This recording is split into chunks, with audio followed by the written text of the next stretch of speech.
I know you see sometimes the world will change for me and be so wonderful. Live life, breathe it. Yeah, I know somehow we're gonna get there and be so wonderful. It's time. Wait, I done changed the song, God. I done changed the song. What you changed it to? Wait. Oh, tell you how I feel. No, I didn't. So wake up the name of your nation. It's your time to be. Here's your chance unless you take one. There's no time to see the brighter side of every situation. Give your best and lead the rest of me. Here you go. Leave it all to me. There you go. Leave it all to me. Just leave it all to me. They should have had like fireworks or something at the end of that. Yeah. At the end of that, bro. I think that would have been appropriate. That would have turned it up. I swear that would have turned it up. But they had some fireworks or something like that at the end of that. Man, episode 49. Oh man. Remember a few episodes ago, I said a fact, a statistic. It said 95% of podcasts don't succeed after episode 3. And here we are. Because they just quit. 46 later. They just some suckers. But we ain't no suckers. We ain't no punk ass bitches. That's what it really boils down to be about. We are here for episode 49 of Discussions and Conversations, the DK podcast, whatever you want to call it, the Chris and Dre show, the Dre and Chris, whatever you may want to call it. We here. The podcast with them two black niggas, like whatever you want to call podcast, it. The cussing podcast. We done got that one. That's the cussing podcast. We done got that one. Whatever you want it to be. Whatever you want to call it. We're here for our 49th episode. This is like our... Never mind, I can't say that. I was trying to think like how many consecutive we done. We ain't done 49 consecutive. No, we done took like a couple breaks. Yeah, we done missed a week here and there, but here and there. But probably you can count on one hand. I don't think it's been no. Well, I can't count. So okay, well that's good to know. You just know we here at 49. Damn, 49. And you know after 49 it's 50. Oh man. Okay. And 50. And that's it. 50, man. 50. It's been a good one, though, man. We done did it all, talked about everything. And we done talked about a damn lot. We done did watch parties for the finals. And we ain't going to stop them. That's what we going to be giving y'all while we gone. Them watch parties, man. Not a lot of them now, so don't be expecting one every week. No. But it's gonna be only prime time. I was gonna say it's gonna be some big games that prime time only. We're gonna have to fire things back up and get back here. But man, it's been good. It's been a good ride. It's been a good road. We was talking last week off camera about what people think when we be starting late.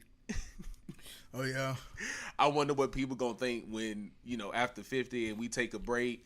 And because they ain't been here. Where them boys at? Them boys. Hey babe. What's up, sis? Yeah, people ain't been here. Them boys done fell out. Them boys ain't doing it no more, and they gonna be coming up with all kind of conclusions. Yeah, so we're gonna have to make like a big video. And what's up, babe? Yeah. Hey sis. We're gonna have to definitely have to make a video to be like, hey, taking a break, but you're still gonna see or stuff like that. Cause boy, it will be in the rumor mill. I hope so. They gonna say something like, yeah, man, when Elijah got on there, he just came and broke him up. We gonna be popping up on Elijah's show, so they're gonna be like, oh, Elijah done stole him, and they done had to see, people gonna come up with their own conclusions and draw their own, everything. Speaking of Elijah, we got him here today, don't we, Drip? Is he with us? He here. He here, ain't he? I don't know if he is turned up and as happy as he was last week, but he here. I wouldn't be. I mean, his Hurricanes didn't play. They had a bye week, but them Cowboys another bye week. Them Cowboys played. Them Cowboys fans was real quiet yesterday. I didn't really see nobody saying much of nothing, doing no talking. And that's good, bro. Everybody had something to say. But when they went down and lost in the final minutes, and their previous player came and did the dirty work, that boy put up over 200 yards. Okay. Ain't no Cowboys want to talk about that. Don't nobody want to talk about that. So hopefully EJ got something to say about that tonight, because we gonna definitely be talking about that. Bro, go ahead. I forgot to tell you. So I got a reaction. Somebody had called me and said, "Boy, I saw y'all live on Facebook." He said, "Boy, how y'all started that thing? Boy, y'all talking about some real shit, boy." But that cap. Yeah, about that cap, the cap of that nigga. Like, he was like, "Boy, y'all talking about some real." So we were talking, man. Hey, man, I mean, that was the truth, though, man. We was talking now. And that's what we gonna keep doing. That's what we gonna keep doing. That's why we here. What this motherfucker here say? What it say? What it got us talking about today? He said something on segment 2. I didn't really get a chance to.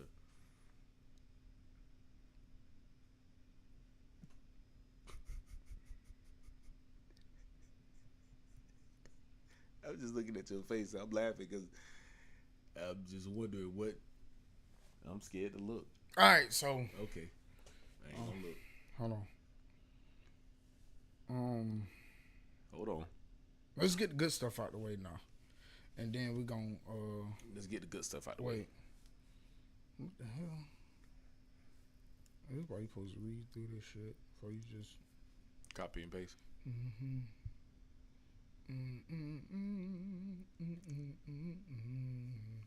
While we wait on me, Rashee Rice come back this week from his suspension. Wow, that boy was that's obviously 6-7 weeks. 6 weeks. Yeah. Is that gonna make a difference for him, or is they gonna be able to turn some things around or keep some momentum going? Hey, he got to play what, like 2 or 3 weeks to get himself back right, like being a buck 100. Because he ain't been able to practice. He ain't been able to be able to practice. He ain't been able to be at the facilities. He wasn't able to do none of that, right? So I don't know. Oof. I don't know. I mean, I know they're happy to see him come back. I can tell you that. Regardless of how long it take for him to settle in, they just know once he get back into motion and once he get back into the groove of things, they need him. All right, so let's do these bitch ass would you rather's first. All right. Okay, let's knock them out. All right, so would you rather be remembered for forever for one mistake or fade into obscurity with no legacy? And y'all, we got Elijah waiting in the wings, so we about to blast through this. And when Elijah come on, he probably I want him to remember all of this so he can have his say on these, because these are some good ones today. So one more time for me, Drew. Would you rather be remembered forever for one mistake or fade into obscurity with no legacy? I'd rather be remembered forever with one mistake. I ain't talking about no Bill Clinton type mistake. I'm just talking about, like a Jonathan Majors type mistake. Because Jonathan Majors had his... Didn't he slap the white lady or something like that? Well, I mean, no, that's what I'm saying. Maybe not the actual mistake, but something that, you can just overcome. Because Jonathan Majors, he slapped that white woman and he done took off. So maybe a Devon Franklin. Somebody that, again... What did Devon do? Whatever him and Megan Good had going on. But it didn't affect nothing because now he got a #1 movie on Netflix, and that Ruth and Boaz from with Tyler Perry. So, I can take one mistake. I'm cool. What you got?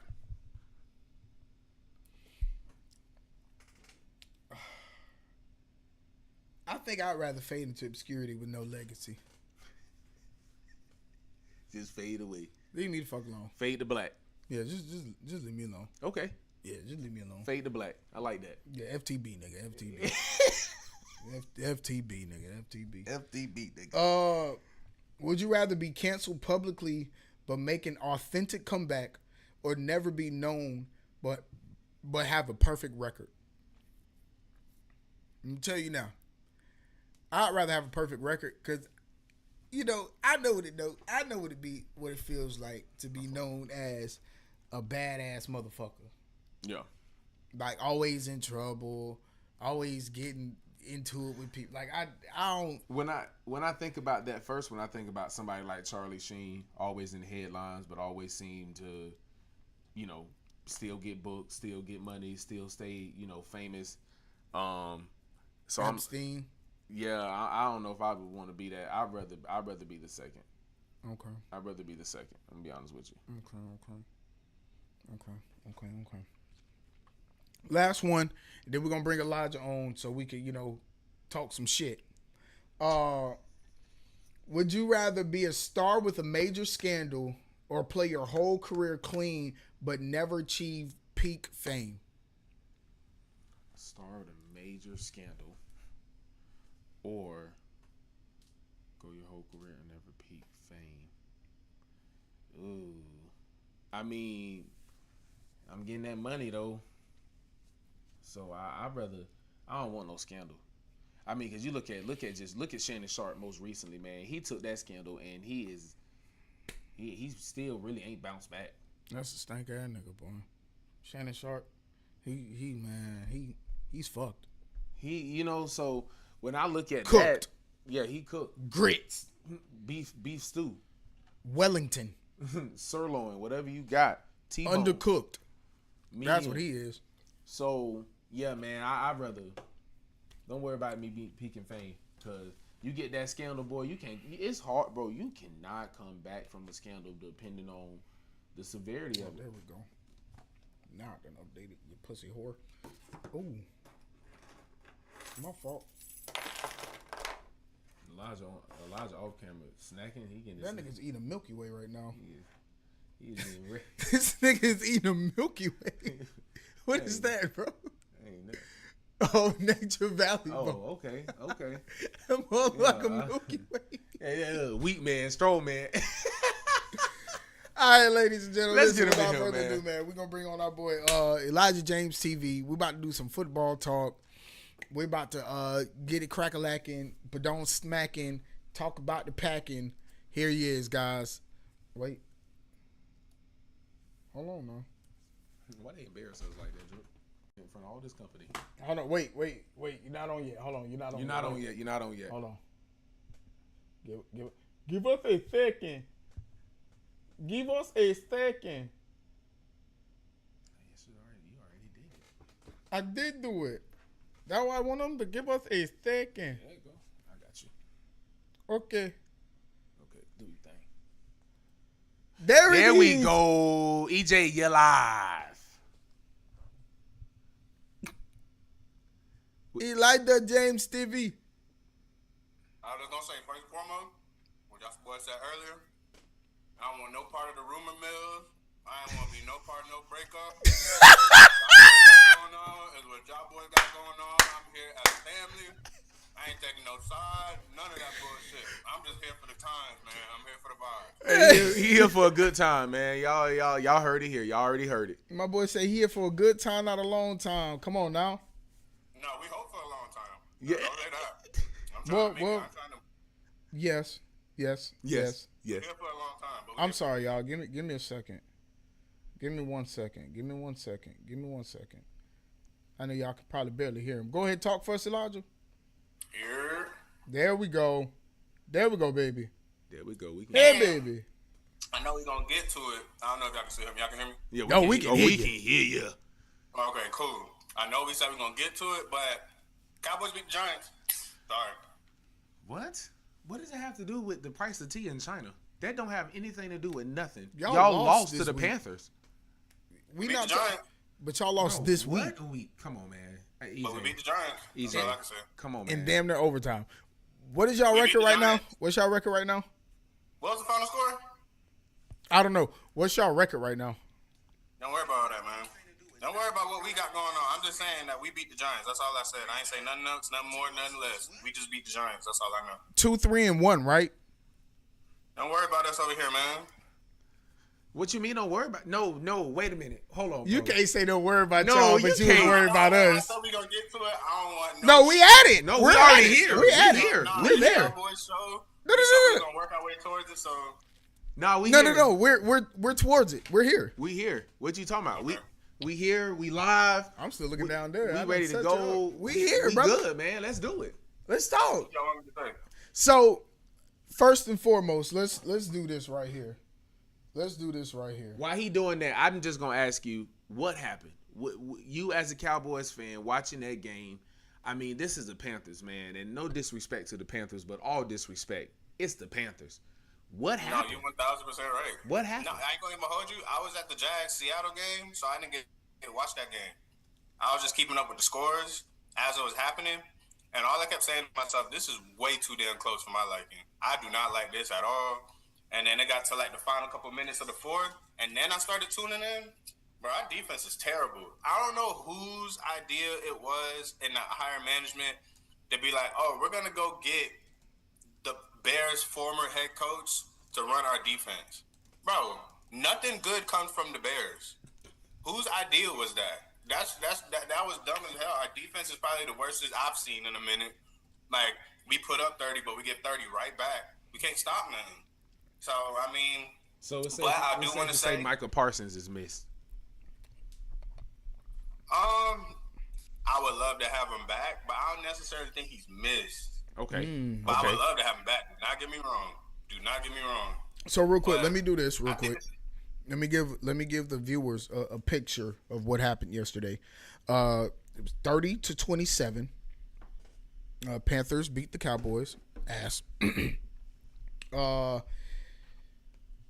Panthers won by a 33-yard field goal. They had, oh my God, 183 rushing yards.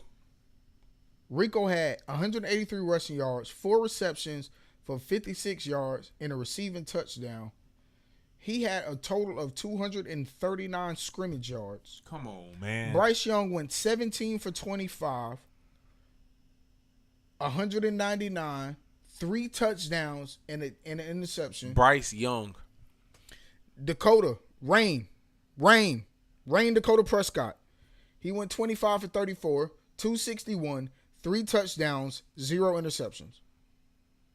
Cowboys rushing was limited to only 31 total rushing yards. That's tough.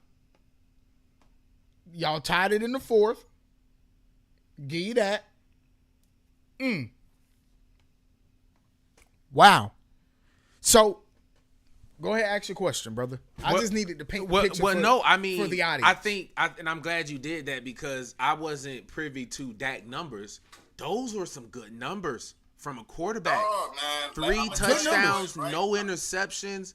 You win a game like that. He's 73.5% completion rate yesterday. You win a game like that. So I think EJ, you right. It come down to what happened on defense. Something happened on defense, man, because your quarterback sound like he did. Rain did the job.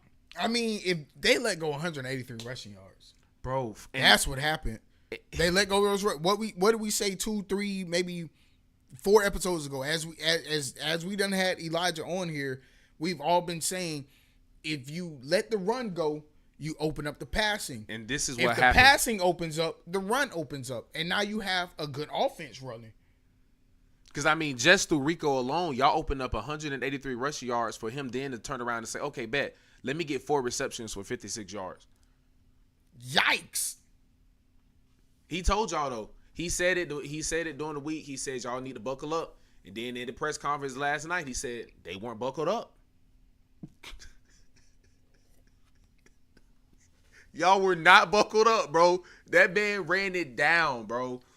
I mean, so you said nothing good comes out of the Bears. When you say that and you look at Justin Fields yesterday on the Jets, I mean, the man put up can you pull up his numbers, Justin Field numbers? I know it was under 100 passing yards. I want to say it was like 70 something, 72, 75. That's Jets versus they Broncos. played Jets Broncos overseas. Yep. And I mean, what do you think about Justin Fields? I mean, what is it? He didn't look like this in college, as we all can acknowledge.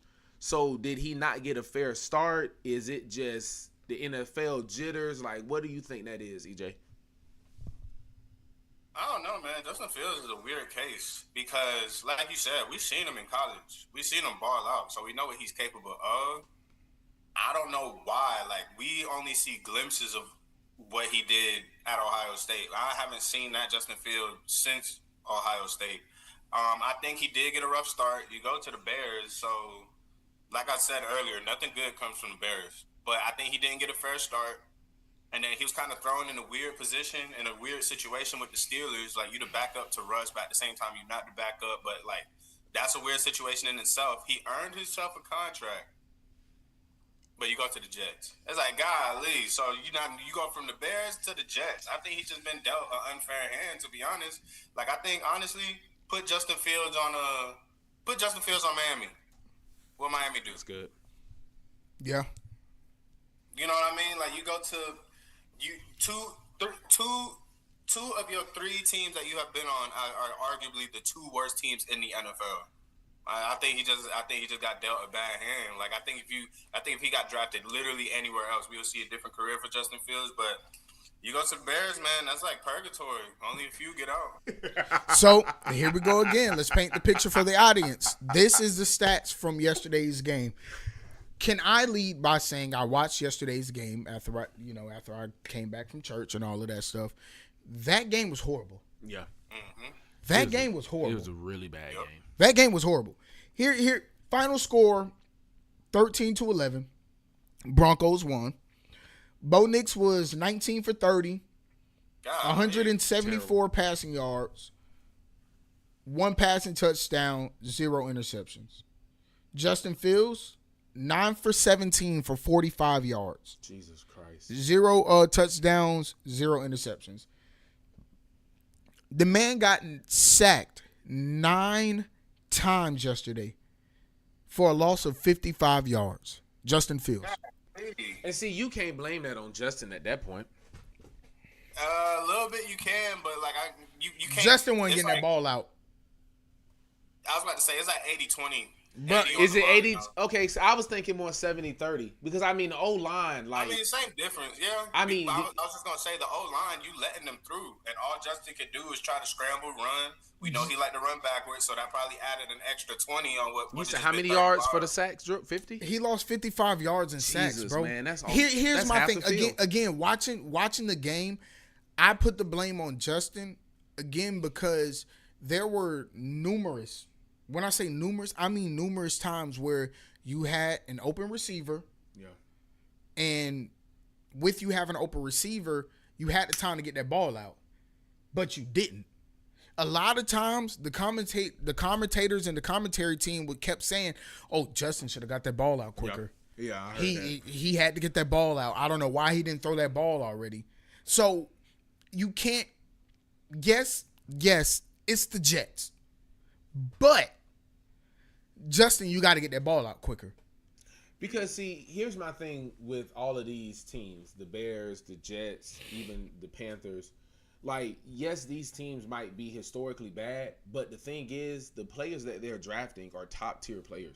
Come on, man. So, I mean, when you look at Garrett getting drafted to the Jets, like, he's a top-tier player. Like, they got some boys over there that are not to be disputed, but I don't know what the coaching is. I don't know. It's all about culture, man. It literally starts with the culture. Like, all right, real quick. Oh my God, it's crazy you say that. So, me. Everybody know I'm in a group chat and we talk about a lot of things. I posed the question: what is culture when it comes to a football team? What do you believe culture is? So I'm gonna ask you that question because you said it starts with the culture. What do you believe the definition of culture is when it comes down to a football team, a basketball team, a sports organization? I mean, another word to use for culture, in my opinion, maybe not to the full extent, but another word is a standard. Okay. You have to set a standard. Like we seen, like you said, we're gonna use other sports teams. With the Orlando Magic, you think they just got good overnight? No. Coach Mosley came in there, he set a standard, he set a culture, and that culture is defense. and they've been hanging their hat on defense for the past 3, 4, 5 years. Yes, they whether have. they can score offensively or not. Their culture is defense. So these NFL teams, the Jets, the Bears, the Raiders, these teams that ain't really balling out like that, I believe they have a culture. I'll even throw the Cowboys in there. For the past decade, we have a culture issue. We don't know who we are.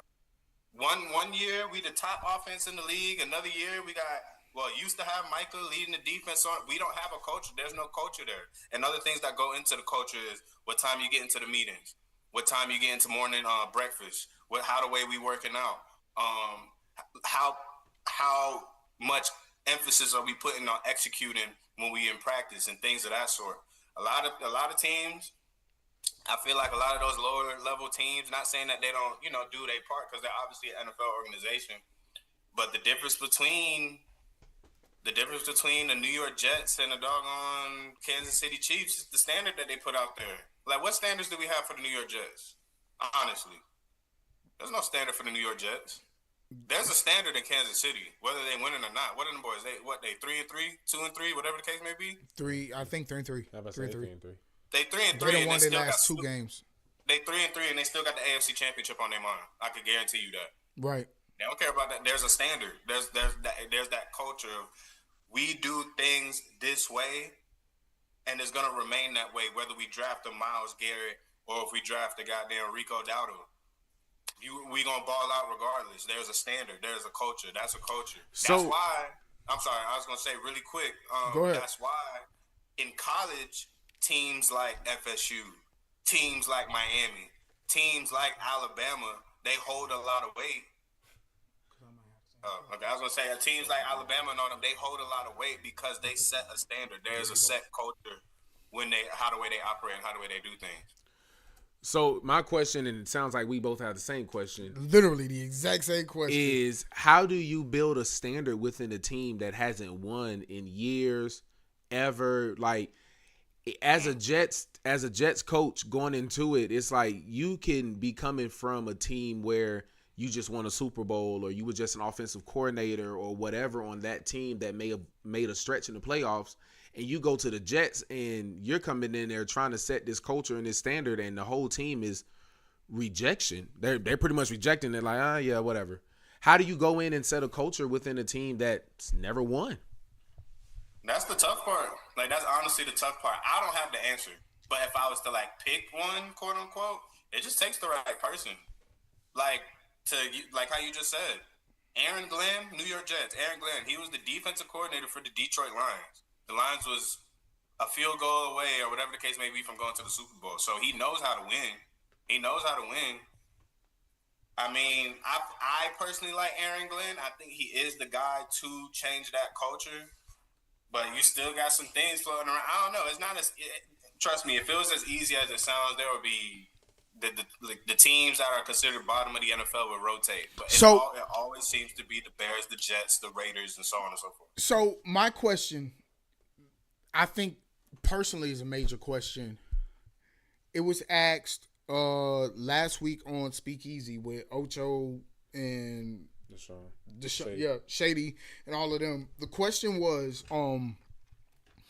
what coaches, especially now, we just hit week 6. Mm-hmm. What coaches are on the chopping block? Like Harbaugh, like your boy said. Oh, okay. Who? Harbaugh, like y'all said. Okay. Is that the only one though? Like, because I mean, let's be honest. No, there's a couple teams There's a few teams right now that you're like, no. There's a change that needs to happen. Miami coach is on the chopping block. Mike McDaniel's 1,000% on that. Honestly, he should be fired. I don't even understand how he still got a job today. I don't know how he woke up this morning with a job. 1,000%. I feel like he's a good offensive mind, but to be a leader of men, man, look at him, bro. Like, if he's my football coach, I'm not taking you serious. Bro. And I don't get paid a dime to play in the NFL, so I can only imagine these dudes getting paid millions of dollars. They're not I'm going to look at Mike McDaniel like, shut the hell up. Bro, he a joke, bro. He a joke. Okay. Anybody else? The Titans just let go of their coach now they 1-6. Dude, I would say the Falcons might need to be, depending on how the night go. They play the Bills tonight, but depending on how the night goes. When I last checked, they up on the Bills. It was 7-0 when I last checked. Okay, well. I feel like to touch more on it, and I'm glad you brought up the Falcons coach because I could use him as an example. I feel like there's certain coaches you gotta give them some time to let things situate. I feel like the Falcons coach, he just got hired, I think 2-3 years ago. Like he came apart with the Kirk Cousins situation. Todd 7-7. I feel like you gotta give Aaron Glenn some time. I definitely wouldn't say Aaron Glenn. And I was going to lead to that because again, that's a major thing. A lot of people who don't know anything are really trying to call for Aaron Glenn's card, and it's like, bro, they're already losers. So for them to still be losing, you can't say, all right, give us another coach, because that next coach is going to be in the same predicament that Aaron Glenn is in. You got to give him. You got to give him time to shape the culture. You got to try to give him at least 3 years. I wouldn't say 3, but I mean, the only reason I'm saying 3 is because I think 3 is because a good amount of time. the 3 is the right amount of time. The reason I say is because you got your first year, which obviously none of us are counting. Your second year is where you expect to see some sort of traction off of things that you set in place. That third year, you're not getting a full third year. Come the middle of that season, if we start off that third year and we 2-4, you're fired. Because in that third season, we should be 4-2. I mean, because you had season 2, you had season 2 to get it together, but season 3, you're not getting a full. So that's what I'm saying. When you ain't getting a full 3, no, by week 6. You either got it or you don't. We need to be 4-2, 5-1. We don't need 3-3. I'm looking at you kind of sideways. I'm gonna be honest with you. Okay, so let's talk about winning. The Colts won yesterday, 31-27. The boys on it.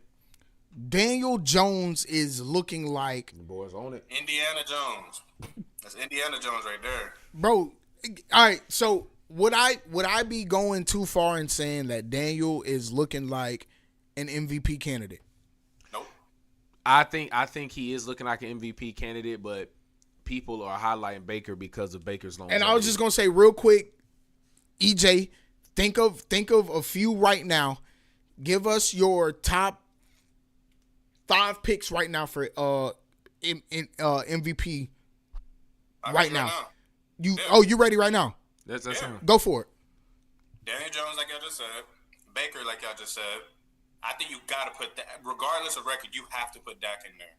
Like, you have to put Dak in there. Like y'all said when y'all was explaining that Panthers game, you said 300 plus yards, 3 TDs, no picks. It was 260 something. Not 300.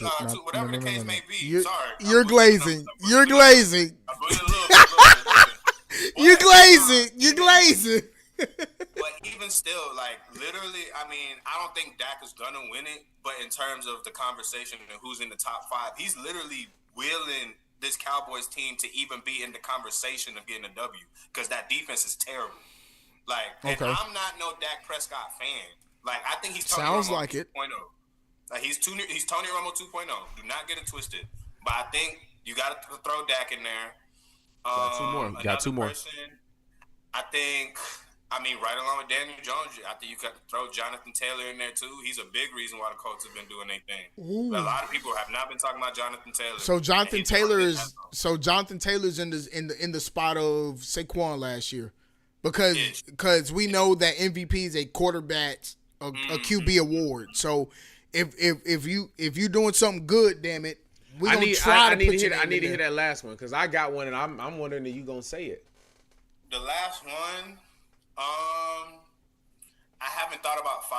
I definitely thought about the 4, but if I had to pick a 5th, let me think really quick. If you want to say yours, go ahead. But I need a little bit of I need 30 seconds to think of somebody. I think for me, I got Jackson over there in Seattle, wide receiver. I got Puka.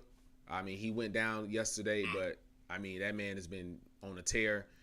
Daniel Jones and I like Stephon. Stephon has went over to the Patriots and made a difference. That 5th, I'm not. I guess call me a hater, whatever, but I don't care how good Baker played. Baker can go and put up 500 yards and 5 touchdowns, and I can't put him in that, bro. I am in no way, shape, or form a Baker advocate. I ain't shaking Baker. I ain't doing none of that. Y'all can't deny the good football, man. Come on, man. I'm gonna get my 5. At what point does the man gotta be 10-1 for y'all to be like, all right, I guess he's good? No. Like, Give come me on, a I five. ain't saying y'all gotta be a fan. Give me a Just second. acknowledge Just good give me a football. second. Let me hear Give your me a five. second. No order. Baker is in my 5 right now. Okay, that's big of you. I'm proud For of stats only. you. Okay. He got 1 interception. Solely because of 6 stats. games. 2, still Josh, the reigning defending MVP. I mean, they're 4-1 right now. So Josh Allen.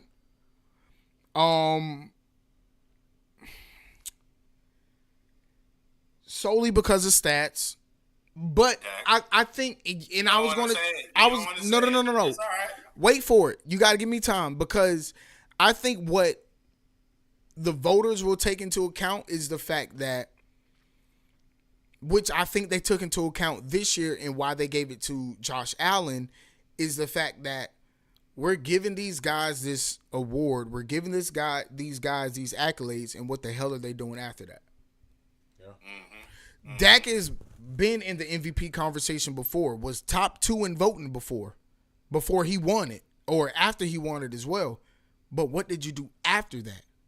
He never won it. He didn't win. Okay, so you're top. He's been top 2 in discussions for a few years now. Mm-hmm. But what do you do at the end of the day? So, and this is where I take off my Cowboys hat and I put on my football hat. Bro, you got to do something in January, bro.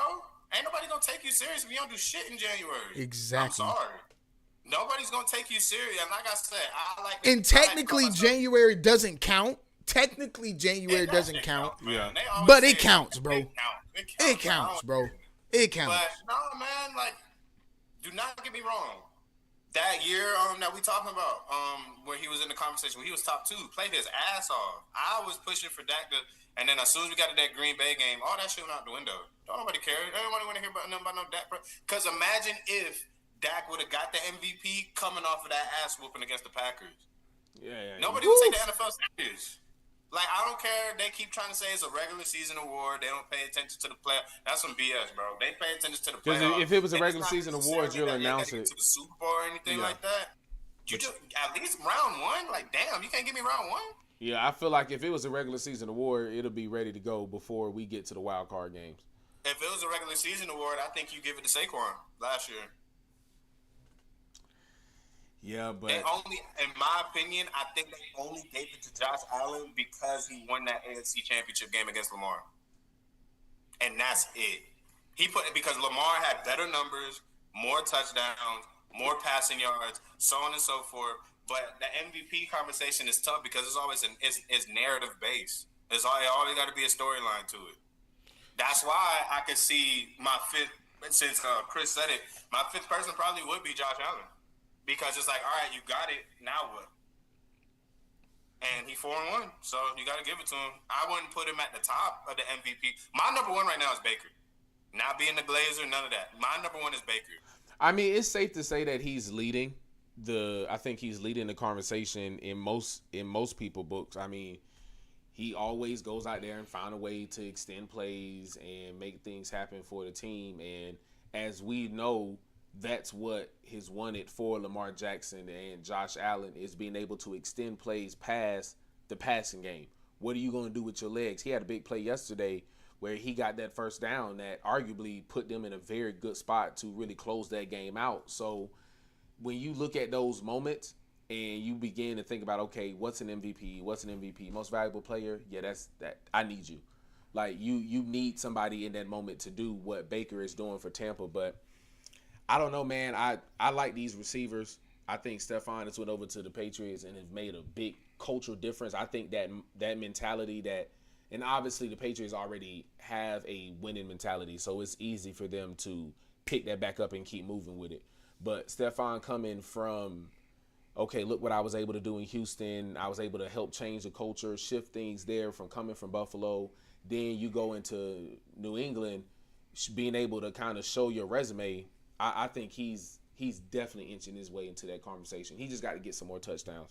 He's getting the touches, he's getting the yards, but I think he didn't get the yards yesterday. Yesterday he did not. He had a real 50-some yard play that got called back for offensive pass interference. They screwed him up so bad.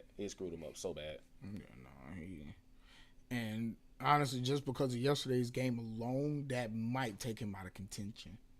Yeah. But, I mean, they had a good win. 25-19. I mean. Drake may have been balling now. He's like slowly been floating under the radar. Like, don't be surprised if we see Patriots in the playoffs this year. Like, let Buffalo better not slip, because in that conference, who is it? It's Buffalo, Miami, the Jets, and somebody. You gotta worry about you gotta worry about Miami. Yeah, exactly. So it's honestly just that division is Patriots and Bills, and the Patriots got their dub over the Bills, gave them their first loss. So they lead in the conference right now, division right now. So don't sleep on the Patriots. I like Drake May a lot. I do like Stephon. Like y'all said, I think he just need to get in the end zone a little bit more. But you know, Stephon is Stephon. He's the dog. I like Stephon a lot. He just got to get in the end zone. But yeah, the Patriots. Don't sleep on the Patriots. Y'all don't sleep on the Patriots. Packers Bengals yesterday, 27-18. Bro, I know Joe Flacco was like, I got to see this man again. Jordan Love went 22 for 32, 259 yards, 4 touchdowns, 1 interception. What Joe did? What Joe did? Give me a second. I know. I don't like that 1 interception from Love. You don't like that? It's the Bengals, bro. Arguably one of the worst defenses in the league. I think that was probably. I didn't see the interception, but I'm pretty sure that was probably at a point where he had probably got a little too comfortable. Joe went 29 for 45, 219 yards, 2 touchdowns, 0 interceptions, a 64.4 completion percentage. That man threw the ball 45 times. 4.9 yards per attempt. That was his first. Yeah, that's his first game as a Bengal too. That's actually not terrible. I do not like 45 attempts. God, I hate 45 attempts. That's crazy. Insane. You forcing the ball ridiculous out there.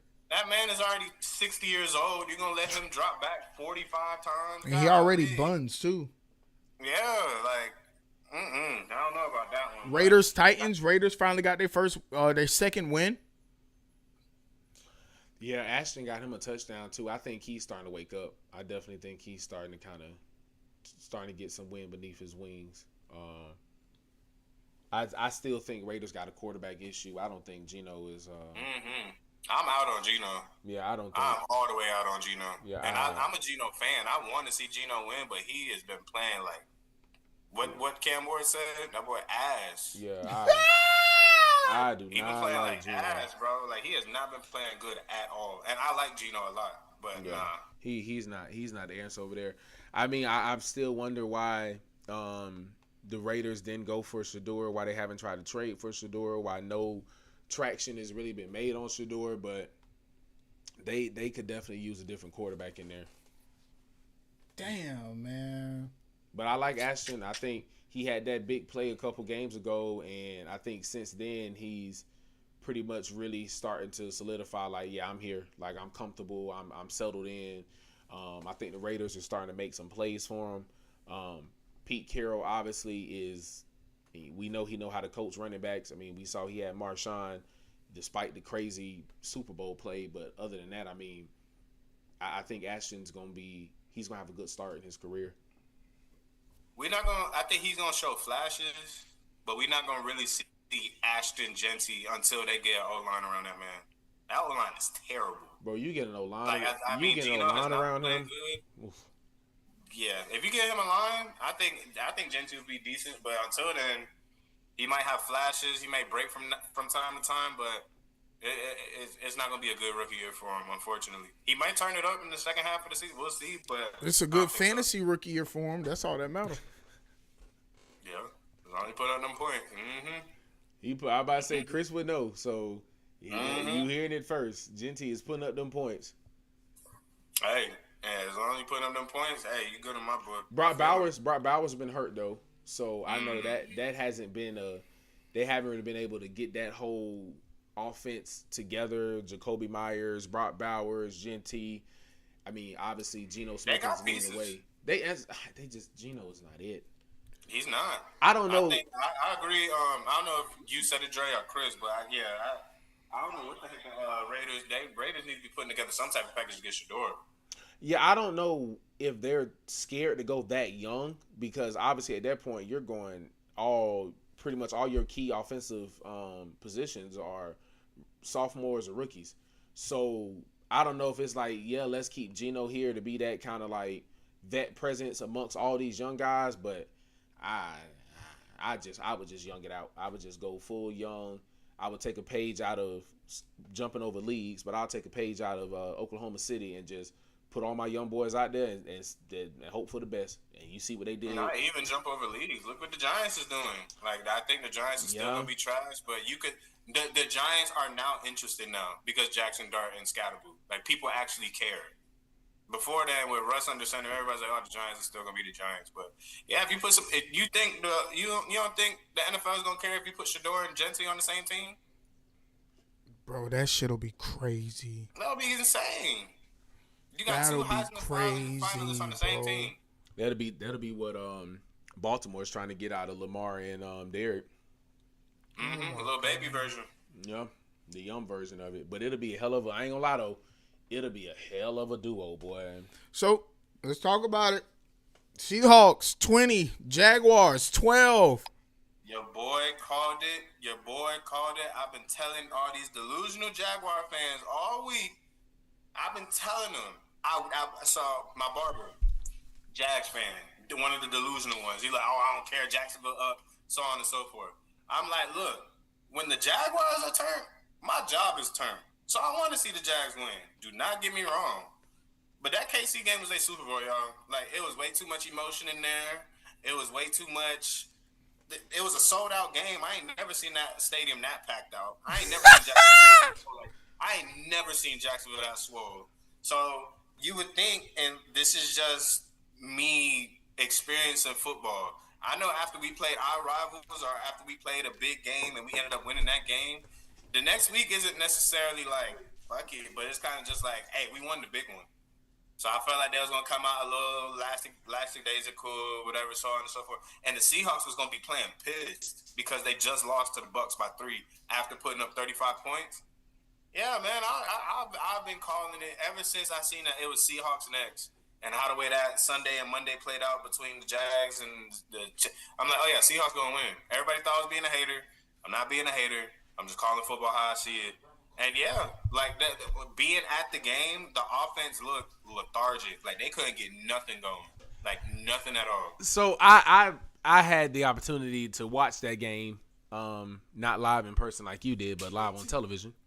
And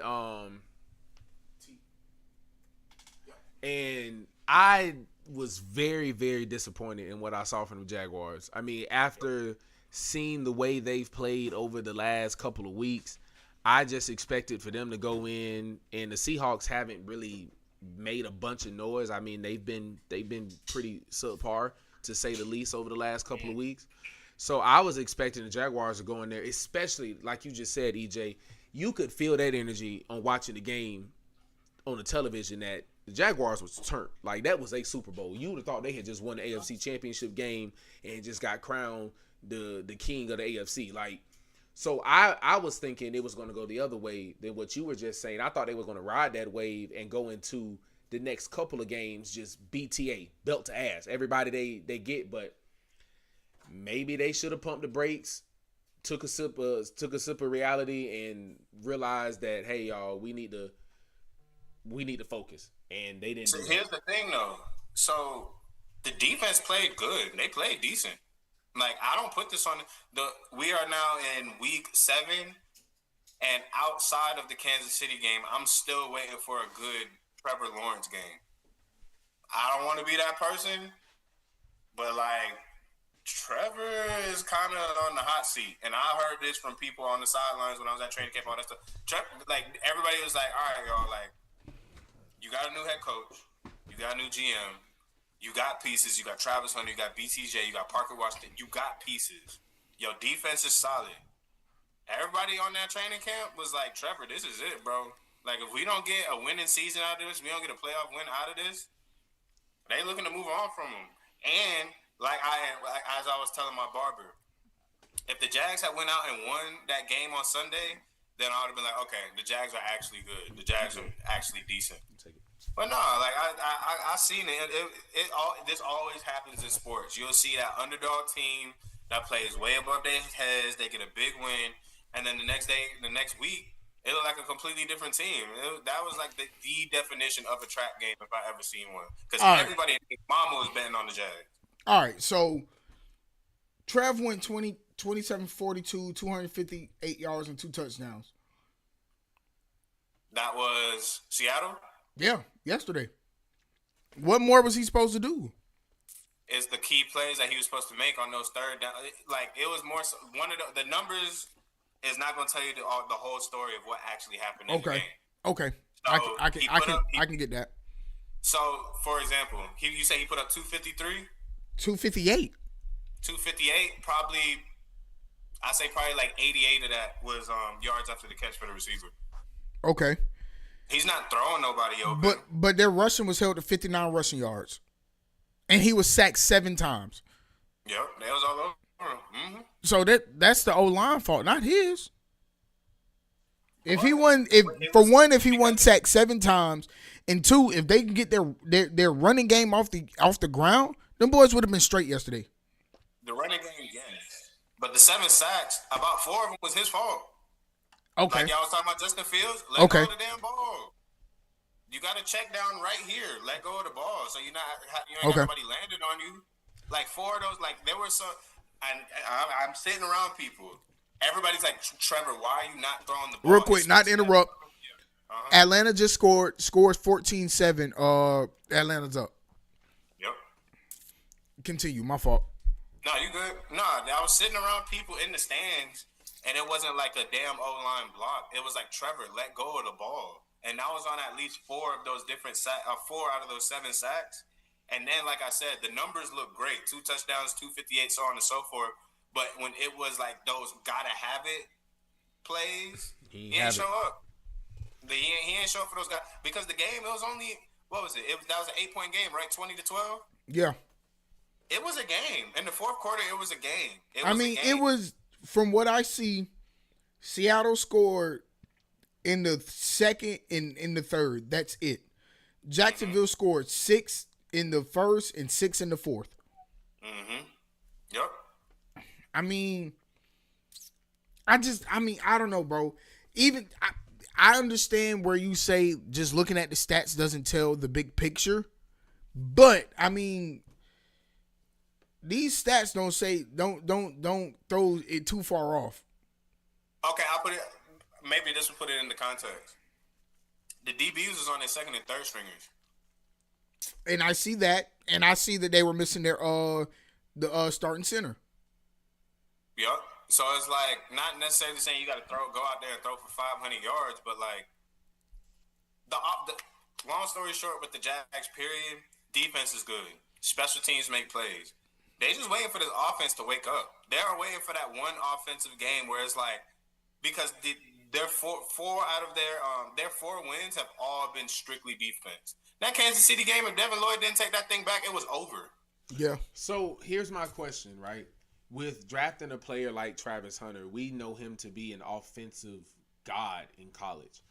Why has he not been utilized in those moments where it's like, okay, we need a big play, we're gonna go to Travis? Is it a trust thing? Is it a relationship thing that Trevor's trying to build? Because I'm pretty sure they did not draft him number 2 to ease him into it. Like the Jaguars have they're in a good spot right now to, if they keep winning games, they can easily go into a playoff position. Why not utilize Travis Hunter in a bigger role? So I feel like now they're dealing with the issue of focusing on which side should he play on. I think that's becoming an issue because from what I hear, they say that Travis, offense or defense, Travis' ball skills is one of the best in the. We've seen in college football, the man will make catches on defense, catches on offense. In the Kansas City game, he made that catch. So his ball skills are there. But I heard that he needs to be, like they said that he's a little bit raw at receiver. Like he's not as polished as they would like him to be at receiver. And you can sometimes see it a little bit. Like he should be like, I don't know, his route running isn't the best, but he's fat. When he gets the ball, he's an issue. It's just getting him the ball. Like we've seen on plenty of occasions, Trevor Lawrence will throw him an out route, he'll throw him a slant, he'll turn that into an 8-yard pickup. So he can do it. It's just I think he needs a little bit of work on the route running. Like he needs to be refined a little bit more as a receiver. And then at DB, if your defense is balling out, how much do we really need Travis? We might as well save him for the offense.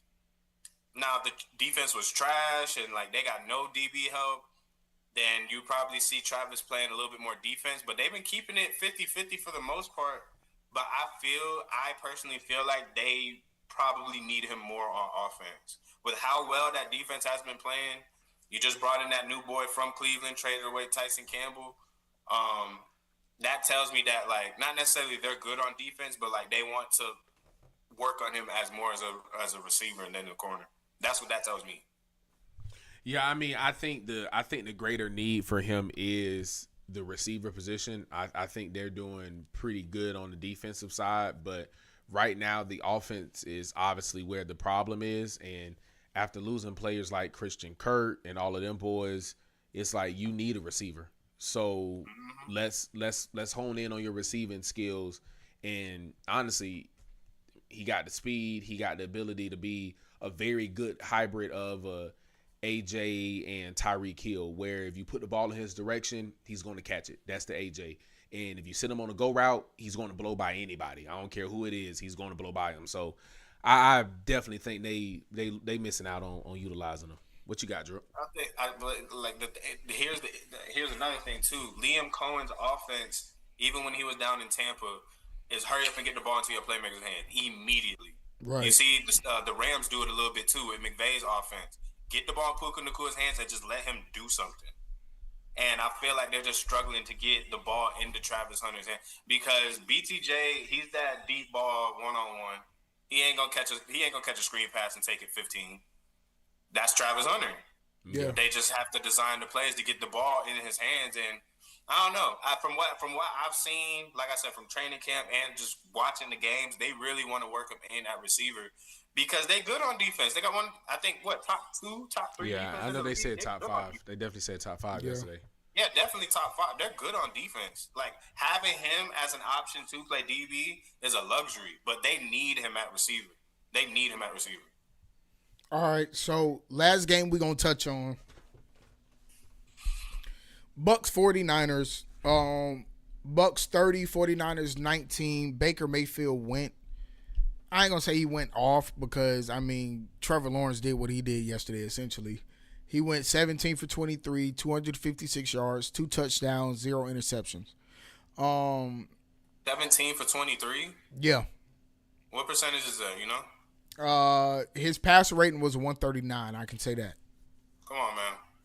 I ain't no Baker fan, but come on, man. I'm not saying nothing's wrong with it. I'm just saying he did. I'm talking about from when we last had our Baker conversation. I ain't no fan. I could care less if Baker's doing good or not. I'm just going to acknowledge that he's playing out of his mind. And on top of that, nobody's seen this coming, especially with him being in that Browns and Carolina and that LA Rams. They probably seen him having his career, but they ain't seen this. They did not see this coming. So I got to tip my cap off to him. Like, that shows a different type of resilience. I ain't no Baker fan, but like their defense won this game though. And that's what I was about to say. I mean, I think it was a big 6 sacks and 2 picks. Yeah. Their defense won this game. Mac Jones definitely lost this game for the 49ers. I mean, Baker had some plays out there. I think the only thing that you can tip your hat at in reality is the fact that he played without his 2 biggest receivers in Mike Evans and Chris Godwin, and then his rookie star receiver went down, I think, after the first half. So, I mean, then damn it, Puka. Oh, my fantasy, dog. Luckily, the person I'm playing. Yeah, luckily the person I'm playing is ass. And his team is ass. So Puka's going down wasn't too bad for me. But god damn it, Puka, I need you to play, brother. Because AJ ain't been enough. No. AJ ain't been enough. So for Ibuka, how you pronounce his name? Ibuka to go down. And him to still go out there and not throw any interceptions, because I think they said it last night on the broadcast, he was on his like 3rd and 4th string receivers. So you throwing the boys that you rarely throw to at all.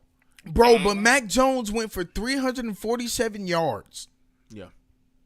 It's them 2 interceptions, man. And honestly, not even, the 2 interceptions, but it was really that last interception that screwed him up. And that's the one that I was like, oh, yeah, y'all done lost the game. Because they needed that. And they couldn't rush the ball. They had 67 rushing yards. So yeah.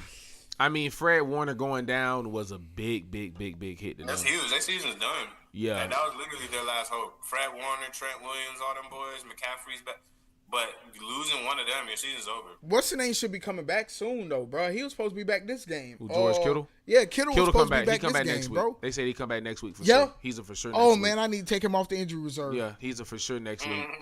I mean, and honestly, man. I need to take him off injury reserve because Mark Andrews ain't doing it, goddamn it. Honestly, they need George Kittle because he's a tight end that makes big plays, big blocks, and he opens up the run game and the pass game for McCaffrey. So even if we're not putting the ball in George Kittle's hands, if we can just get you to get a good block off and we can get McCaffrey on the screen, we're going. Because McCaffrey is a running back to where if you set him up on the screen, he's going to take off, period. Yes. So, football questions, sticking in this realm. We come back on Sunday. We playing our first game in 10 days. Yeah. Elijah James TV. Don't cap. Don't do none of that. I'll give it a buck. What do the Eagles need to do going into this week? And Keith, what's up, baby? What's up, man? What's up, brother? We already talked about your boys. God damn, y'all got y'all ass whooped yesterday. But what, EJ, what do you think the Eagles need to do moving forward? Keep in mind, the only true pass rusher you had just retired today. What the fuck was that? Bro, when I saw that, I was there. Bro, I swear to God, I almost flew up to Philadelphia and choked the shit out of Za'Darius my damn self. I don't know what that is. I mean, mind you just got a sack in the last game. Bro, you just got a sack, and then one of your last interviews. That boy probably got his money. He messing around with Cash Dog. Bro, Keith selling out. That boy said Flacco over Hurts. Yeah, no, Keith smoking dope. Hold on, let me put it on the main screen. Keith. I was gonna say, who the Eagles got? The Vikings this week. We got Vikings this week. If y'all don't take care of business against the Vikings, then y'all in trouble. Cause I ain't gonna sit here. I ain't gonna go out and say that y'all are in. How do I say? Keep in mind, we're 4-2. Yeah. 4-2. You are 4-2. Yes. But as I said the last episode, we was talking about them boys. It is not a good 4-2. Y'all 4-2.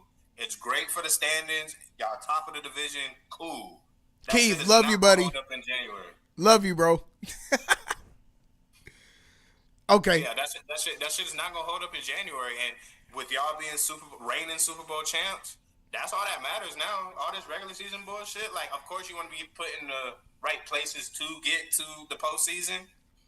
But how the way y'all have looked through the 4-2, y'all are 4-2, top of the NFC, winning the division, so on and so forth. What the hell are y'all gonna do if it's Eagles versus Lions off rip? We're not worried about that. I do not like y'all in that spot at all. I do. I ain't worried about that. I do. I know you do. And no. Fuck you, first of all. I know you do. Fuck you. The only reason why I say I like us in that spot is because, according to our offensive coordinator, he's playing to the standard of the defense. That's what he said. The Eagles offensive coordinator? Yes, that's what he said. He said he's calling play. It sounds crazy, right? That's your face is the face I made when I heard that bullshit. But that's what he said.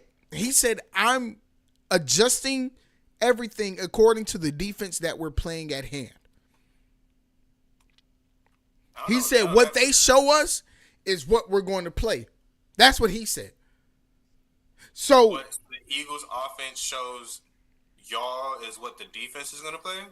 Or are you saying what the defense, what the opponent's defense shows us is what we're going to play based off of. That's what he said. Instead of going in on your own game plan. Instead of writing up your game plan to establish this is what we want to do, he's going into it looking at the defense and saying, okay, well, these are their flaws. Let's penetrate their flaws. It very much feels like a midlife crisis, what we're going through at the Eagles, right? We're at a point to where it's like we can't really establish our identity. Last year, it was very established. Get Saquon the ball, open up the passing game. Once we get the passing game, let's get a couple deep balls out there to our receivers. Cool, we done got the game. Now it's like it's a power struggle of who's gonna get the ball. Are we gonna pass it? Are we gonna run it? It feels like a midlife identity crisis of what are we gonna do? So when you hear the offensive coordinator say something like that, you kind of like, nigga, you serious? Like, is that the response that you have for the lack of offensive grunt or grit that we're supposed to have? Like, man, I think you said it. We're all saying it. This is a game on Sunday that we have to win. It's a must-win game. It's not a game that we can go in there and tuck our tails and hope for the best. No, we need to go in there and play Eagles football, and we need to remind everybody why we're the reigning Super Bowl champions, because right now we don't have no identity. The only thing that we don't have no identity. I said it last episode. This needs to be the week where Jalen Hurts, AJ Brown, Saquon Barkley, Devontae Smith get everybody in a players only meeting and be like, what are we doing? Because, as I said before, the coaching clearly don't know what the hell they got going on. They clearly do not know what they're doing. Nobody in here rookies. We all Super Bowl champs. Let's figure this thing out. It's not like, and this is my gripe with the Eagles, and I don't want to say excuses, but lack of better terms, the excuses that I hear for them. Y'all arguably have the best roster in the league. Easily. Not arguably. Not arguably. Say, huh? It's not an argument. We do. Yeah, it's the best roster. So y'all have the best roster in the league. Thank you. I'm so glad you said that as a Cowboys fan. Hey, I keep it a buck.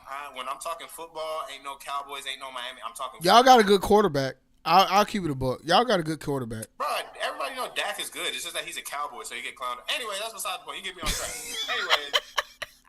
But no, so the Eagles have a good roster. Boy, this liquor starting to hit now, boy. I'm about to get crazy. So the Eagles got a good roster, but when y'all come to me talking about it's the coaching, yes, it very may well be the coaching, and I'm not disagreeing with that.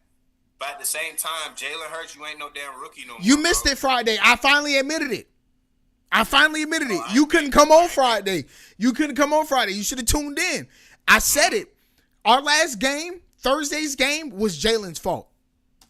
Thursday's game was Jalen's fault. Let me put it on me so I can say it again so everybody can hear it.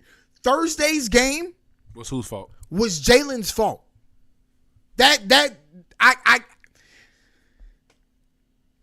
You know me.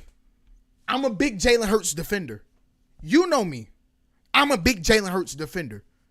I will ride or die for Jalen Hurts like I did for Nick Foles. But when you put us in the position that you did, wide open shots to Devontae Smith, you're missing by a mile. You threw the pick that you threw, you had AJ Brown wide open on the slant going into the end zone. Like, you're making rookie mistakes as a 6-7 year vet now. Super Bowl MVP, Super Bowl champion, Jordan Brand, and so on and so forth. And then what pissed me off is Saturday, your ass at the goddamn Jordan Brand grand opening as if you just fucking won on Thursday. As if you really got something to celebrate. But again, because you're 4-2, what is there to be upset about? Nah, you could be, as I said, from episode 1, I've been preaching record, wins, loss. I'm glad you just admitted that. Yes. Yeah, that's all you've been preaching. So 4-2 is fucking amazing according to your standards. Yeah, but the way you achieve the 4-2, and that's what I was trying to get to you. The way you achieve the 4-2 is what really matters, bro. Yeah, that's what it all come down to. Like we can be happy We can be satisfied with whatever your record is, but at the end of the day, yes, the regular season is regular season, and postseason you start anew. But we can't not pay attention to what the fuck you did in the regular season. But this is where we differed. Go ahead. Where we differed. Go ahead. When I brought up on episode 1, when I brought up Baker, or was it 2? Whatever episode I was on, when we brought up the Baker versus Jalen comparison. I think it was 2. Believe so. In my personal opinion, y'all was saying, "Oh, why are all these games with Baker and the Bucks? Why are they so close?" If I'm Baker Mayfield, I am very happy with how we're winning our games. If I'm Jalen Hurts, I am not happy with any win that we had except for the Cowboys, and that's only because it was the Cowboys. But that was the difference. But my question is why? Because until last Sunday and last Thursday, you damn near been in the same position as Baker. The only difference is Baker is throwing the ball a lot more, and Baker is completing more passes down the field. But other than that, you've been in the same position as Baker. You've been winning. So what is the difference between being 5-1 and 4-2 when you look at it, and because we've acknowledged that your record somewhat matters, when you look at it, your one loss is to me. So why is it different when he's doing it versus I'm doing it? Because I'm winning too. I just got my first interception in a year, nigga. So what's the difference between? I'm gonna answer your question with a question. Okay, and I'm gonna answer it. Okay. Do we got the Tampa Bay Bucks going to the Super Bowl at all? Some would. Because in the yes or no, bro? Yes or no? Do we? Us three, Dre, Chris, Elijah. Okay, us three, no.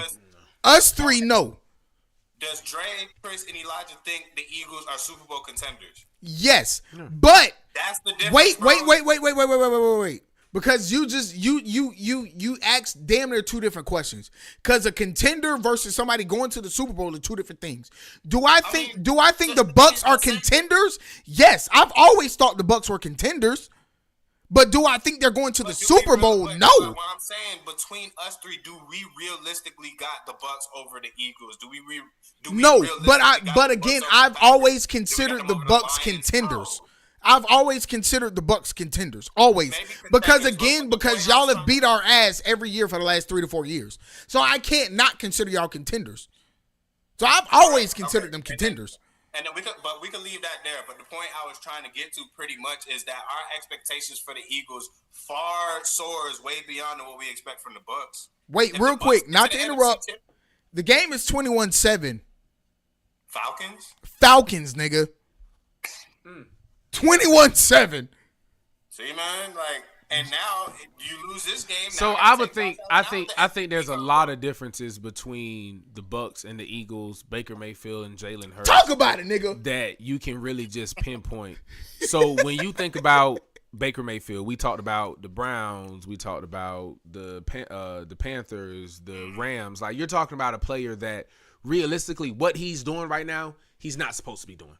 Like, nobody is, as you have said, EJ. Nobody is expecting him to be doing this. Then you look at a player like Jalen. He's on a team that drafted him. Like, the Eagles drafted him to do what he's doing. And when you think about what he was drafted for, he's done it. You got Super Bowl win. You done brought the trophy. Like, so now you get the ability to play on a different level.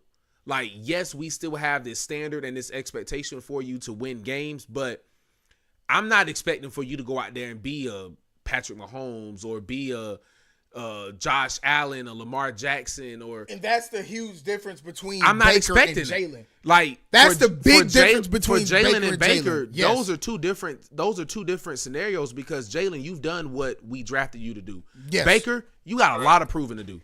So you have to go out and close out those games.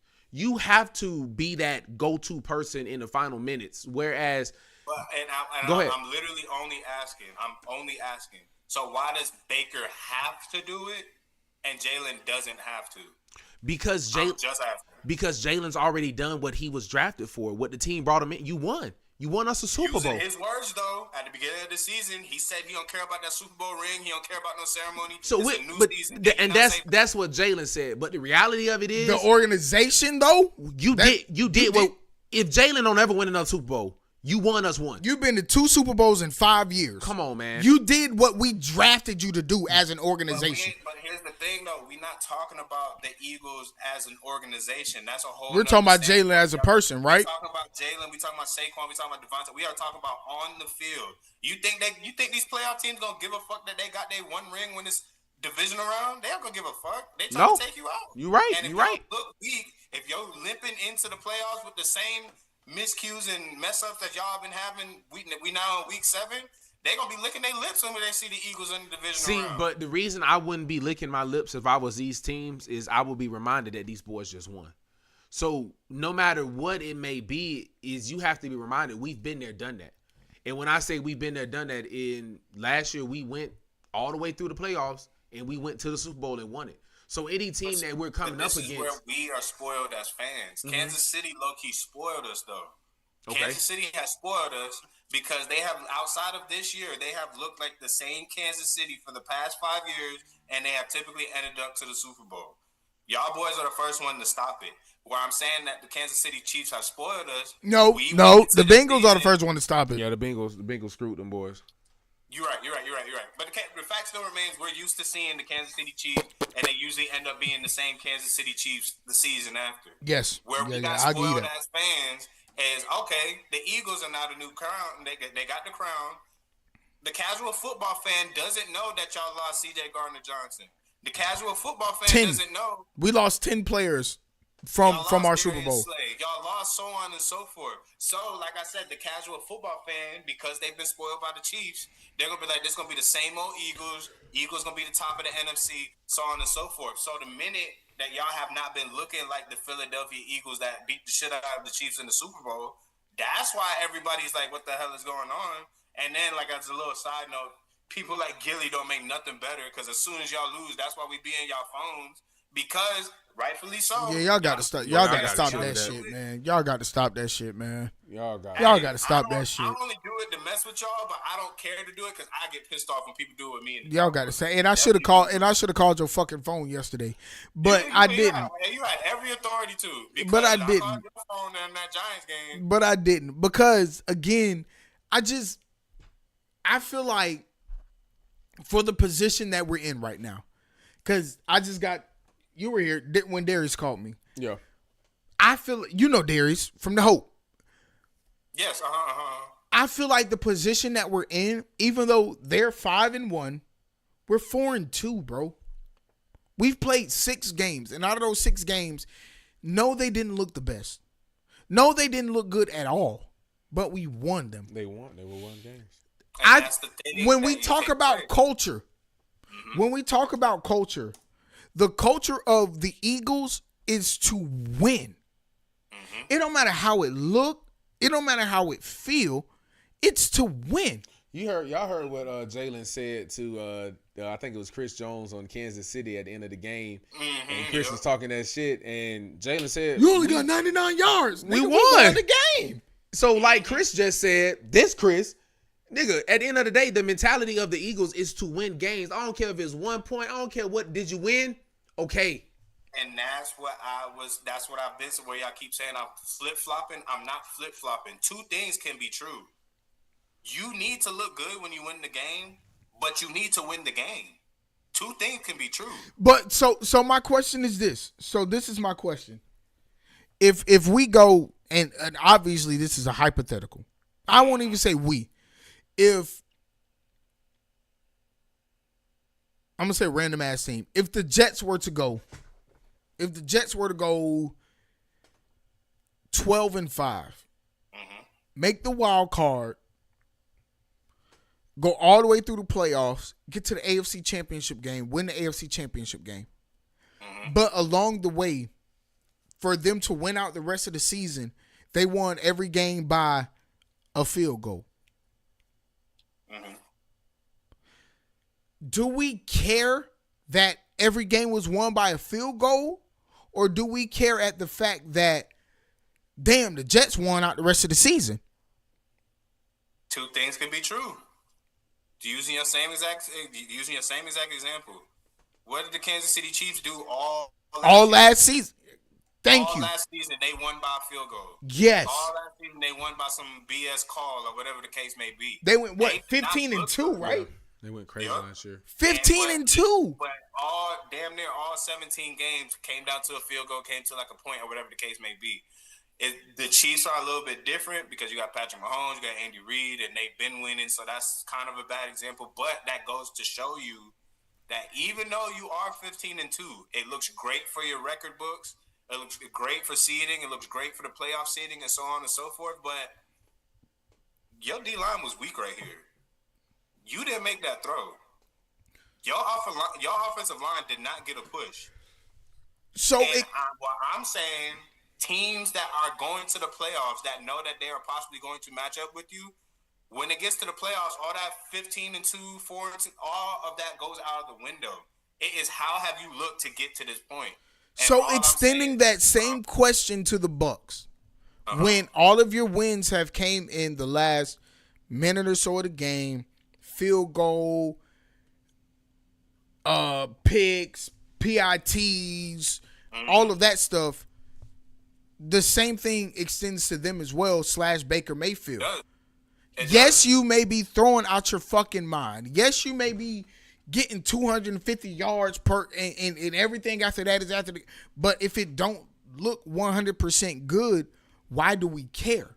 And that's why our reaction to all of this has been what it has been. Because again, yes, Baker, you're doing all of this. Yes, you're eating. Yes, you throwing for 250 a game. Plus, yes, you ain't throwing no picks. Yes, all of this, but at the end of the day, you're doing all of this and y'all only winning by one score. Y'all only winning by a field goal. Y'all only winning because they marched y'all down the field with penalties and flags and so on and so forth. So why should I be so up in arms to say, oh my God, let me root for Baker. He's got all of these stats. Let's put him in the MVP conversation when you're doing what you're doing. Because again, in my opinion, it don't look good for Jalen. But when you win in the way that you're winning in the last minute and with the last possession possible, it don't look good for you either. Even though your stats may look better. Go ahead, Dre. I have something to say, but I know you was going to say something, bro. No, I was going to say realistically for me is as a team, if I'm going into the playoffs and I'm facing the Bucks and all I'm thinking in my head is, man, if we can get up on them in a good enough margin to where they can't come back in the fourth quarter, then it don't matter about them being a fourth quarter team. Because all I got to do is get the ups on them ahead of time to where they can't come back in the fourth quarter.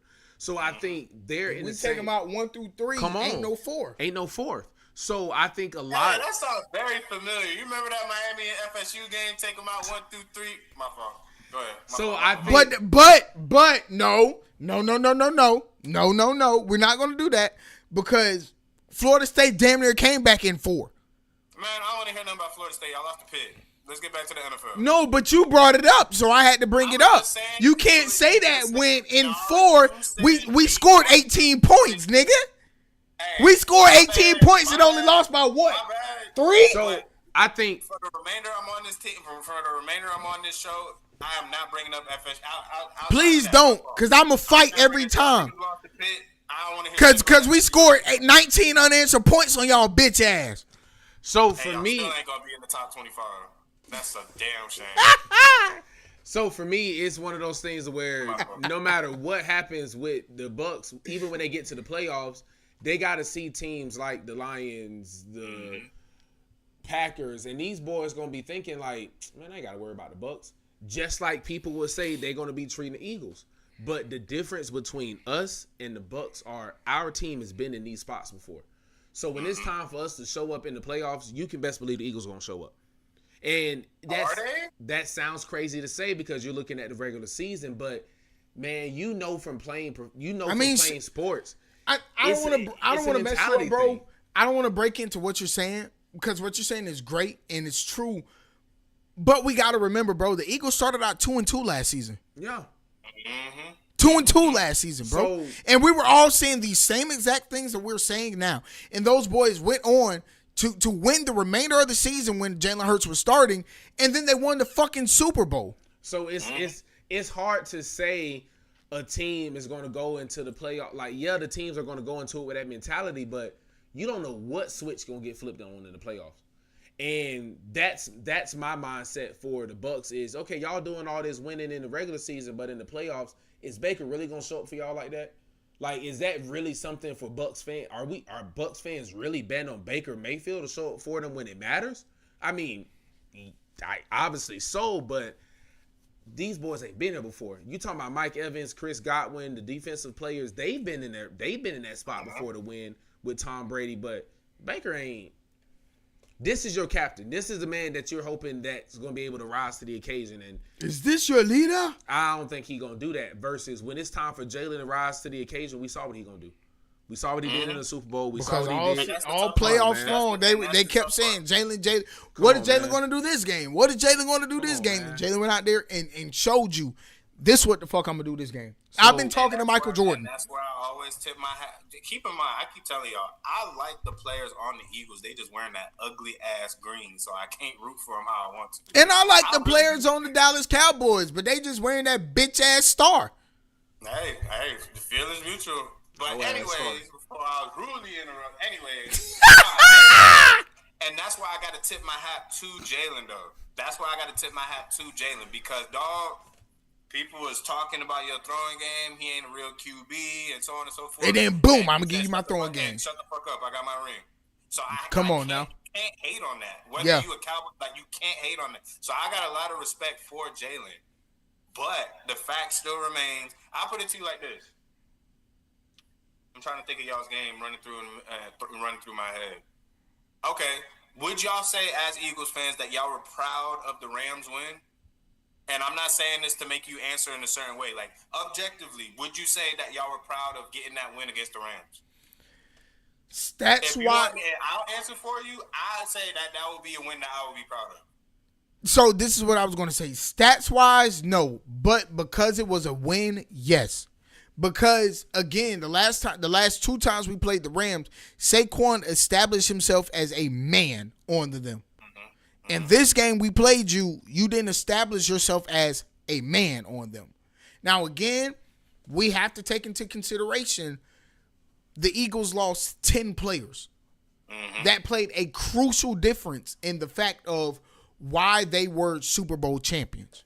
From the defensive side and the offensive side. Mekhi Becton alone, opening up that left side, that's what got us the 75-yard play that he did last season. That's what got us for him to run for 200 all-purpose yards, so on and so forth last season, because he was eating up that left side. Mekhi Becton is gone, so you don't have the left side to go to.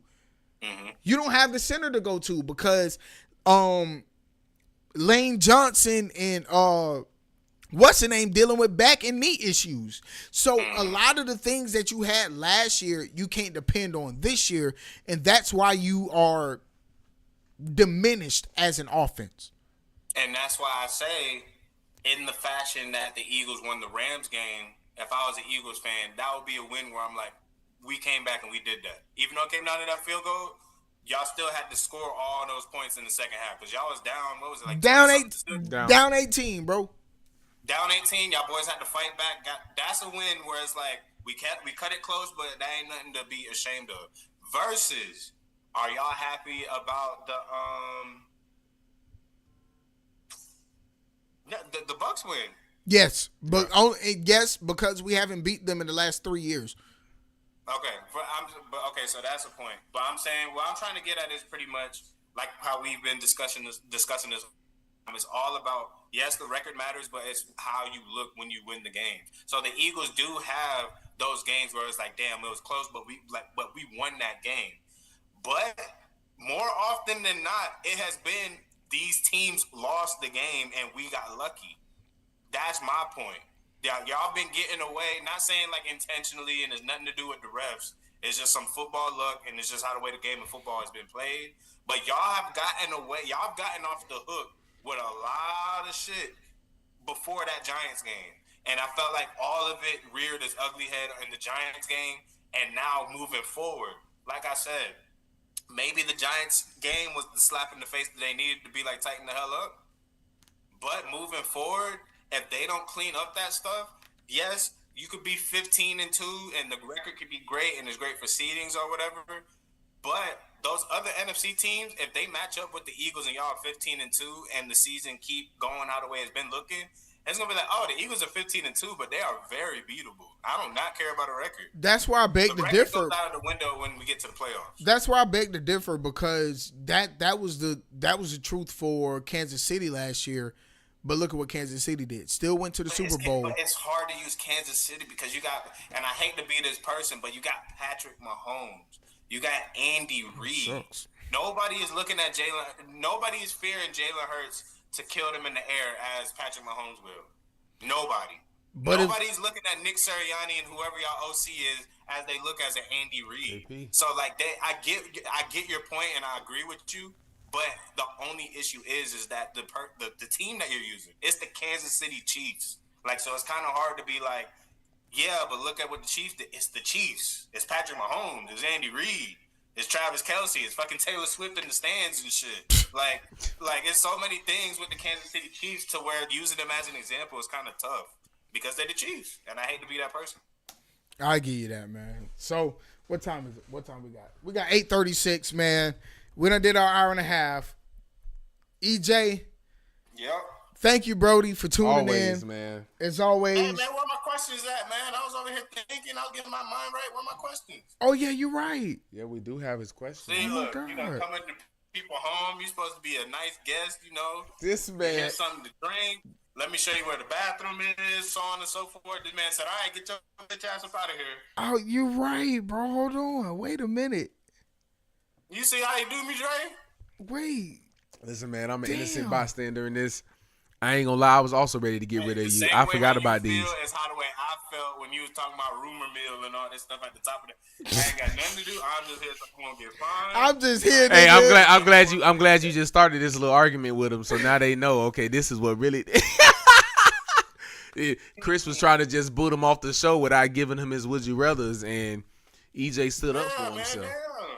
I was over here ready. All right, Here we go. Let's do two truths and a lie. Okay. All right. Rashee Rice had 1,000 receiving yards in his rookie NFL season. No NFL head coach has ever been fired mid-season more than twice by the same franchise. Za'Darius Smith recorded 3 sacks in his final game before retiring.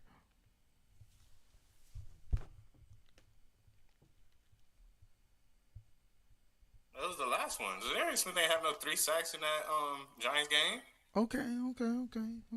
Don't say it like that, though. Yeah, don't say it like that. that. You was too happy to say it. Not to say it like that, because it's more so like I would have remembered that. I would remember if he would have had 3. And I like Za'Darius Smith a lot. All right. The NFL will host a regular season game in Berlin in 2025. Mm-hmm. The first generative AI system to browse NFL media was just rolled out this season. The Chiefs have more losses than wins through 6 games in 2025. That one's true.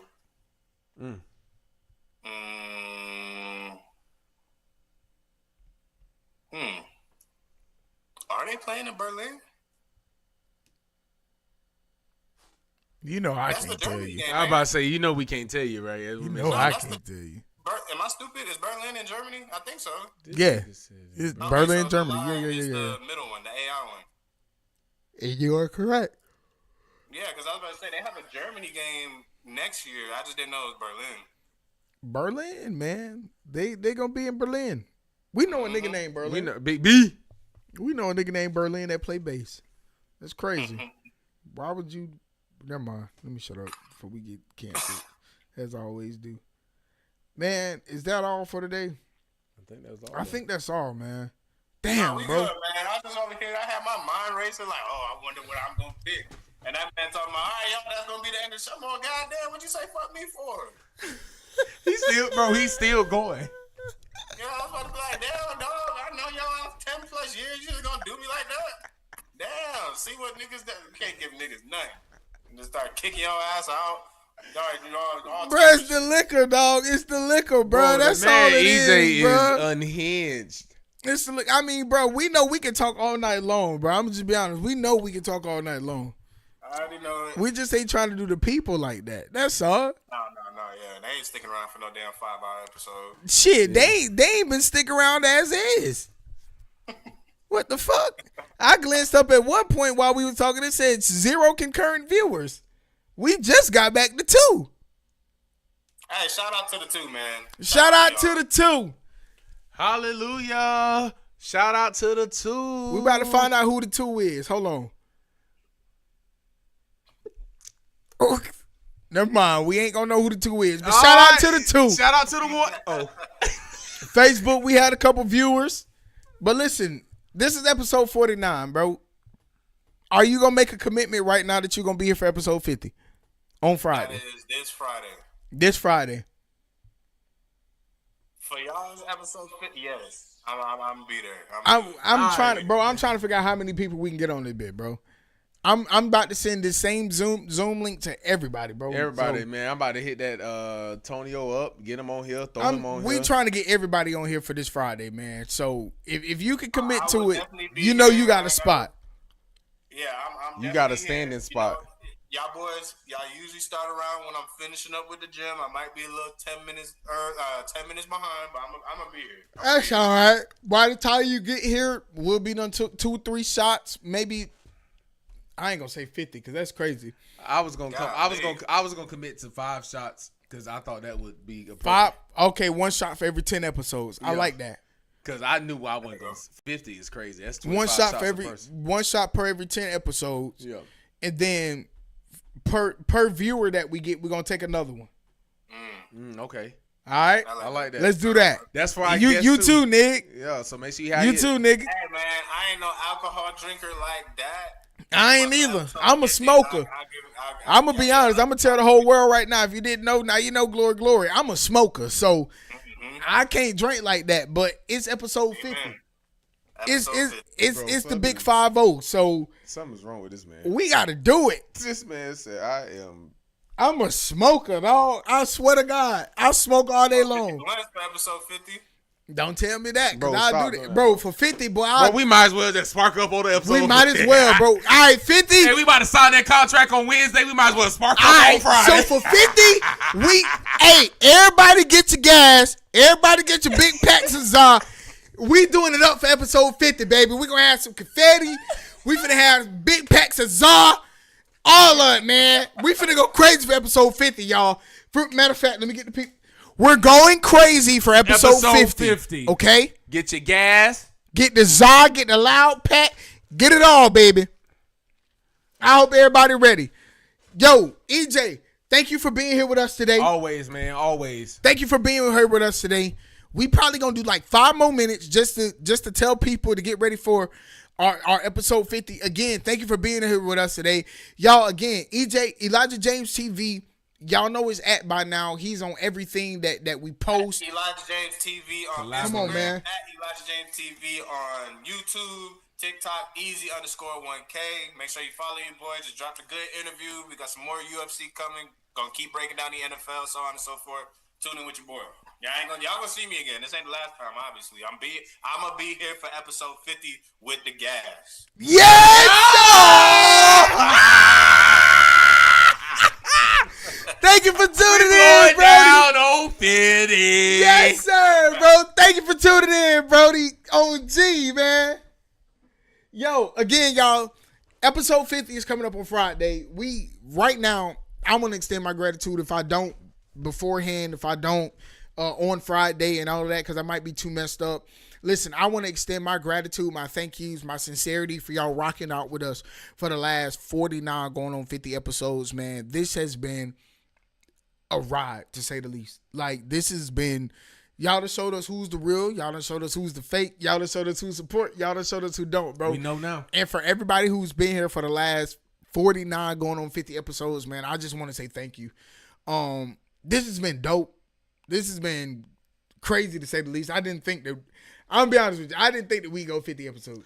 Yeah, man. I mean, after 20, I think that's when it hit me like, oh, we in this. Like we in this for the long haul. And I mean, Chris say the stat, he done said it quite a bit. Over 90% of podcasts end after episode 3.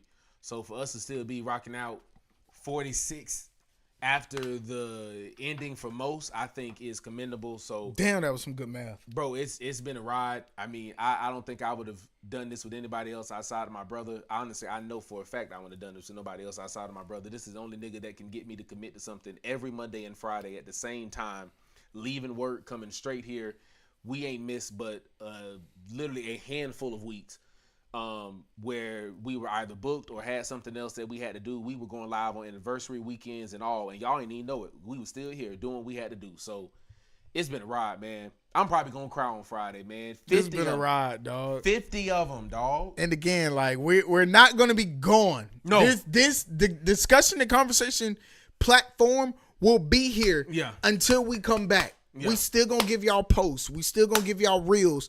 We still gonna give y'all everything, dog. So keep locking in, keep connecting. Don't go nowhere. I believe we are 8 away from 100 subscribers on YouTube. Yeah, we need to get there by Friday. That is our goal by Friday. We need these 8 subscribers to lock in, gel in, click in, clock in, talk it, pocket. All that, do all that. All of that stuff. We need y'all to be here on Friday. We know we ain't going to get all 100 of our subscribers to tune in. But if we can get the most of y'all, the bulk of y'all, the best of y'all, to tune in on Friday, bro, y'all will make it worthwhile. Episode 50 this Friday, 7 p.m. 7 o'clock. We can't say we got nothing special planned, but y'all tune in for the ride, man. Thank y'all again. This has been Discussions and Conversation, episode 49. 50 is on Friday. Thank y'all so much, man. I'm Chris. That's Dre. We out. We out.